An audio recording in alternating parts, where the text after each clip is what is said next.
Hello and welcome to Buckeye Sports Now, your home for everything Ohio State sports. I'm Evan Simkowitz, here with a mix of the end of some winter sports and a look at the early season progress of the biggest spring sports. For the 8th time in program history, the women's basketball team has made the Sweet 16 of the NCAA tournament. Their first trip since 2011, OSU will tip off against Tennessee, one of the most storied women's basketball programs in recent history, in Sioux Falls, South Dakota on Friday night. Tennessee is riding high, having defeated Arizona State last week by the score of 75-64. Head coach Kevin McGuff addressed the media earlier this week and said you can't overlook the Volunteers just because they were a 7 seed this year. They have a lot of talent. They seem to be playing very well right now, both ends of the floor. They have one of the elite players in the country in Diamond DeShields. And, it's going to be a real challenge for us. But, we're in the Sweet 16. Whoever you're going to play is going to be really good.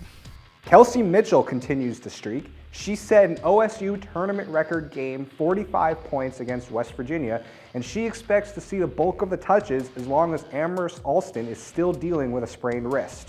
It's a learning experience. I think I'm maturing as the season goes on, as the tournament is going on.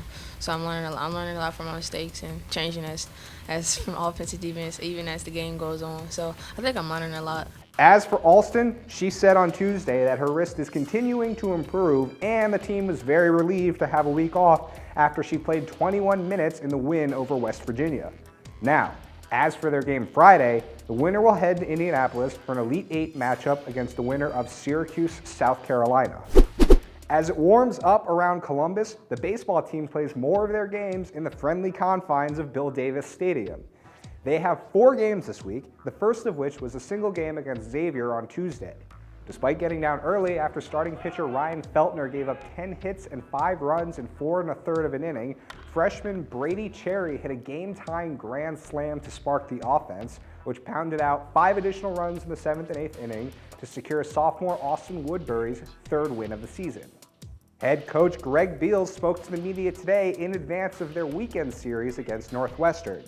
Well, I think it's huge. One, we're starting at home, and two, you're starting a new season, and you want to get off on the right foot and put yourself at the top of the standings to start the season. Through those trials, we've learned a lot about ourselves. We found ourselves. I think you're starting to see us settle in on a lineup and guys contributing top to bottom in that lineup, and pitching continues to be strong for us. But I feel like we've settled in. And now that conference season starts, you expect to see a lot more consistency in that lineup. The Wildcats come to Columbus losers of 5 straight and with an overall record of 5-15. With the win, OSU begins conference play with a record of 16-6-1. And now for something different. Last weekend, the Pistol team, one of only 2 co-ed sports at OSU, won its 3rd consecutive national title last week at the annual Collegiate Pistol Championship.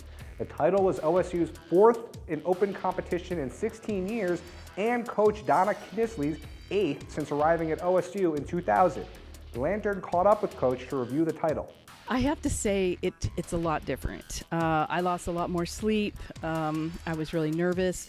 In our sport, there's 3 events that determine the national champions, and all 3 events have 4-person teams on them. So you have to decide who your best 4 are for that event and hope that you made the correct decision on who you chose. And so I have to be honest, I lost a lot of sleep. That's all for this week's Buckeye Sports Now. But for more news on campus and sports, watch us throughout the week and check out thelantern.com. Also, don't forget to like us on Facebook and follow us on Twitter and Instagram. And until next time, thanks for watching.